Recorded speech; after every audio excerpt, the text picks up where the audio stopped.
Rice भाई आगे वहाँ डायरेक्ट बोले कि 9 बजे मुझे मुफ्ती इस्माइल का फोन आया कि यार वकील से मेरा बहुत अच्छा है, तू मेरे को वहाँ पे लेके चल, मैं बात करूंगा। आप बताओ आप लोग कि उनको बात करने की क्या जरूरत, जब हमारी यहाँ सब इसाक सेठ से बात हो गई, पूरे 5 लोग शहर के बड़े बड़े लोग जब ये बात कर लिए और अब बनाने के वास्ते हम लोग मशवरा करने बैठे और खरीदी शनिचर इतवार बंद है, पीर के दिन खरीदी हो जाएंगी, ये सब बातें हो चुकी।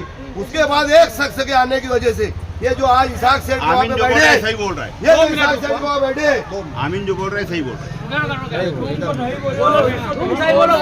नहीं वो जो सही बोल दिया मैं क्या बोलूं। देखते रहिए the prime news Abdul Rahman के साथ। बोले ना कि मैं दे रहा। अरे तो आज भाई जो है ना, रईस भाई आने के बाद अरे सब लोग गली में आ रहे, 10 डॉक्टर आएंगे तो मरीज की सत्यानाशी हो जाएंगी। बस्ती का खराबा तुम लोग कर रहे थे।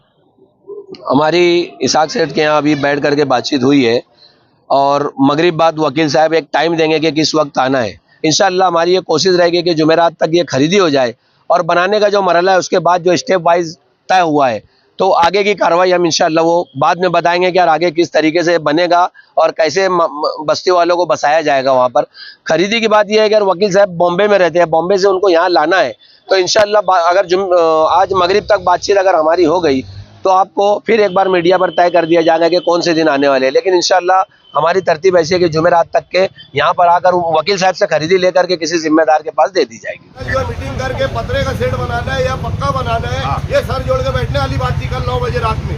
कल जब 9 बजे रात में आया गया तो क्या जुमला तुम बोले, वो चीज बताओ मीडिया को सच्चाई। 8 रोज पहले बेदर्दी से उजाड़ी गई बस्ती सर्वे नंबर 178 की बेछत बेदीवार परेशान और बदहाल सैकड़ों लोग मुखैर कौम, गरीबों के दाता, मासिहा गुरबा व मसाकिन, दानवीर व धर्मवीर आली जनाब इसहाक सेठ जरवाला के घर जा धमके, जिसके बाद हिफाजती इक़दामात की गरज से आजाद नगर पुलिस को बंदोबस्त के लिए आना पड़ा। मर्द खवातीन पर मुश्तमिल ये लोग इसहाक सेठ के घर के पास बैठ गए और बस्ती के हल का मुतालबा करने लगे। बस्ती से कुछ नुमाइंदा लोगों को इसहाक सेठ जरवाला से मीटिंग करने के लिए भेजा गया जो काफी देर तक चलती रही। इस बीच मुख्तलिफ सियासी पार्टियों से ताल्लुक रखने वाले कुछ लोग भी वहां आ पहुंचे। जमीन की खरीदी दिलवाने का जिम्मा मुंबई के वकील ने रईस सोडेवाला को दिया है। कल रात में जो हुआ है उतना बता क्या और रात में अलग मीटिंग करते तो गलत बात है। रईस सोडेवाला का नाम आते ही कारपोरेटर आमीन अंसारी ने रईस सोडावाला को पूरी सच्चाई बताने का मुतालबा किया और कहा कि कल की पूरी सच्चाई मीडिया और आवाम के सामने लाई जाए। आमीन अंसारी के मुताबिक सारे मामलात हल कर लिए गए थे। इसहाक सेठ और मुंबई के वकील के बीच ये तय हुआ था कि 2-4 दिनों में खरीदी बस्ती वालों के हक में दे दी जाएगी। सारी बात तय होने के बाद कल शहर MLA मुफ्ती मोहम्मद इस्माइल कासमी की एंट्री होती है जो कि रईस सोडावाला से कहते हैं कि वकील के और मेरे बहुत अच्छे ताल्लुकात हैं, हम मुंबई चलकर उससे बात करते हैं। लोगों का एतराज ये था कि अगर सभी बातें तय हो गई थी तब मुफ्ती मोहम्मद इस्माइल ने क्यों कहानी में नया मोड़ और नया ट्विस्ट पैदा किया। कुल मिलाकर बस्ती का ये मामला सियासी पिच पर खेला जाने वाला कोई क्रिकेट मैच नजर आने लगा है जिसमें बस्ती बचाने से ज्यादा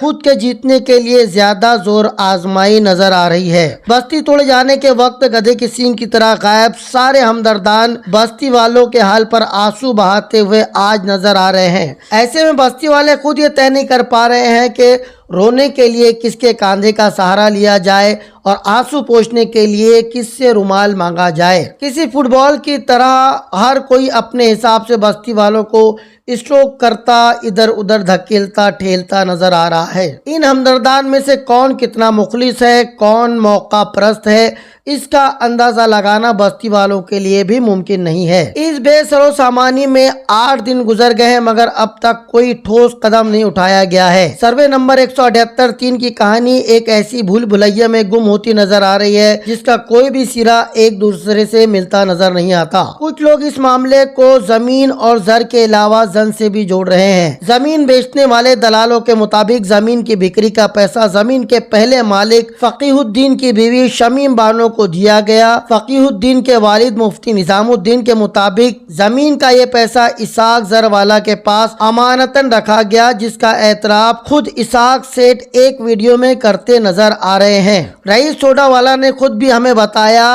कि प्लॉट की खरीदी की बिक्री का पैसा इस वक्त इसाक सेठ के पास मौजूद है, जबकि इस पूरे मामले की मरकजी किरदार और फकीहुद्दीन की बीवी शमीम बानो ने इसाक सेठ और उनके बेटे महफूज जरवाला को क्लीन चिट दे दी है। उनके मुताबिक इसाक सेठ के पास उनका कोई भी पैसा रखा नहीं है, वो तो सिर्फ हमदर्दी के नाते उसकी मदद किया करते थे। अब सवाल ये है कि इतनी बड़ी रकम किसके पास है जो जमीन के मौजूदा मालक को नहीं पहुंचाई गई और बस्ती वालों पर ये आफत आई। बहरकैफ इसाक सेठ से मीटिंग के बाद कुछ लोगों ने हमें बताया कि जुमेरात तक मुंबई हाई कोर्ट के वकील और जमीन के मौजूदा मालक मालेगांव में आ जाएंगे। मुमकिन है कि ये मामला उसी दिन हल कर लिया जाए। कुछ लोगों ने इस मामले की पवारवाड़ी पुलिस स्टेशन में रिपोर्ट लिखाए जाने का इरादा भी जाहिर किया है। एक सवाल ये भी है कि जब छोटे प्लॉटों की खरीदी बिक्री बंद है, तब ऐसे में इस जमीन को खरीद कर बस्ती वालों को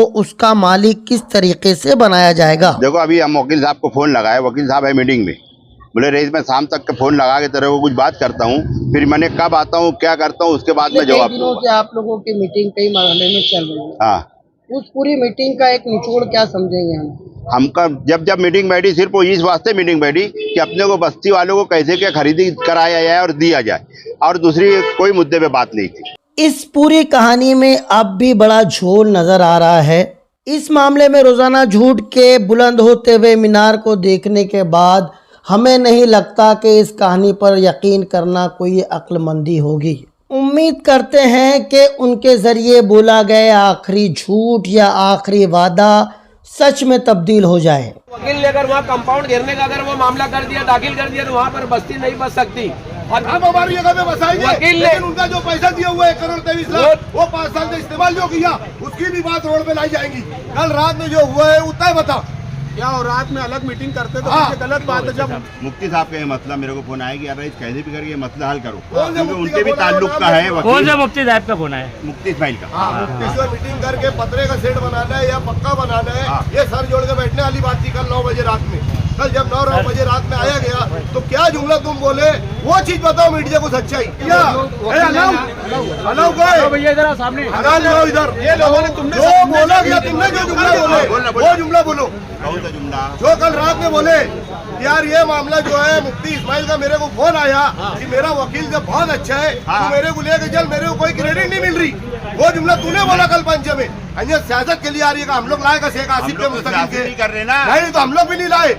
यही बात थी कि सेठ का नाम है, सेठ का बहुत बड़ा नाम है, सेठ का एक नाम है गाँव में। ये आदमी के आने से, लिखा हुआ ये आदमी के आने से बात बड़ी झूठ फसाद बात मत करो, कोई की तारीफ मत करो।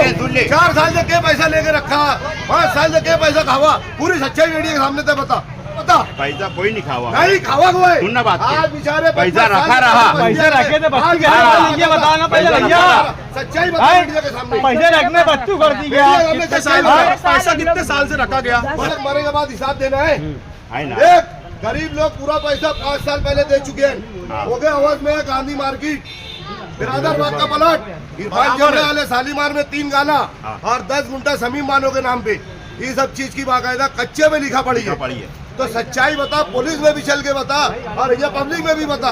कल आके जब बताए वाली बात आई तो ये नवी बात पैदा हुई, होता है मीडिया के सामने बता। देखो जो भी मामला थे रईस भाई बताइए, किसका फोन आया था आपको, क्या मामला हुआ? फोन मुफ्ती इस्माइल का आया कि यार ये लोग कैसे भी हल करना है, वकील के पास चल, अब उन कैसे भी लोगों का मसला हल करते। अरे जब इसाक सेठ के बोले पे वकील तैयार रहा तो फिर मुफ्ती इस्माइल का आगे लिए राइडर ही कहाँ बना था? जब होकर कुर्सी का डर रहा तो फिर कई मामले में कल कूदा। देखो रईस भाई हल हो रहा तो फिर जो है ना सिर्फ जो है फाइनल इसाक सेठ, नबी अहमद, सादत भाई, शमशेर भाई, वेकार भैया और सारे बस्ती के लोग, इब्राहिम है, अलाउ है और बस्ती के और भाई लोग भी थे, सब बैठ के मंगल के दिन रात में फाइनल हो गया था। बुध के दिन जाके सर्वे करने की बात थी, हम लोग सर्वे करने आए, वो खुद भी प्राइवेट उनके आदमी भेजे, महमूद भैया को और अपना जो इनकी फर्नीचर वाला है और शकील हीरो, इन लोगों को भेजे। ये लोग पर्सनल भी अपना जाके सर्वे किए और सर्वे करने के बाद उनको रिपोर्टिंग दिए। हम लोग अल्लाह अकबर मस्जिद में परसों के दिन बैठे हाईवे पे, वहाँ पे ये बात हुई कि यार 60,000 रुपया एक शख्स जो है पूरा ठेका लेने बोल रहे कि यार पतरे का सेट बना के दूंगा मैं। 116 लिख के आए थे इसाक सेठ के लोगों ने। हम लोगों का ये बोलना था कि बस्ती 132 झोपड़ा उखड़ी है और 48 जो है वो खाली है। उस बात पे पक्का बनाना है या पतरे का बनाना है, कल रात में उस ताल्लुक से हमारी बैठक थी, लेकिन बैठने से पहले ही रईस भाई को बुलाया गया। रईस भाई वहाँ के डायरेक्टली बोले हम लोगों को कोई झूठ बात नहीं है, कोई सियासी मुखालफत में बात नहीं कर रहा, मैं मरूंगा मेरी कब्र में मैं जाऊंगा। रईस भाई आगे वहाँ डायरेक्ट बोले कि 9 बजे मुझे मुफ्ती इस्माइल का फोन आया कि यार वकील से मेरा बहुत अच्छा है, तू मेरे को वहाँ पे लेके चल, मैं बात करूंगा। आप बताओ आप लोग कि उनको बात करने की क्या जरूरत, जब हमारी यहाँ सब इसाक सेठ से बात हो गई, पूरे 5 लोग शहर के बड़े बड़े लोग जब ये बात कर लिए और अब बनाने के वास्ते हम लोग मशवरा करने बैठे और खरीदी शनिचर इतवार बंद है, पीर के दिन खरीदी हो जाएंगी, ये सब बातें हो चुकी। उसके बाद एक शख्स के आने की वजह से ये जो आज इसाक सेठ वहाँ पे बैठे, सही बोल रहा है। ये जो इसाक सेठ वहाँ बैठे, इसाक सेठ की कल गलती इतनी थी कि यार तुम लोग रईस से बात करो, रईस मेरे पास ये प्रस्ताव आया है, तुम लोग उधर जाओ, वकील अभी क्या मुकर रहा क्या कर रहा, तुम लोग ये चीज बोलो, ये बात एकदम फाइनल है। अगर मैं झूठ बोलूंगा तो आप लोगों का चप्पल मेरा साथ। आमीन जो बोल रहे हैं सही बोल रहे हैं। तुम सही बोलो। नहीं वो जो सही बोल दिया, मैं क्या बोलूं।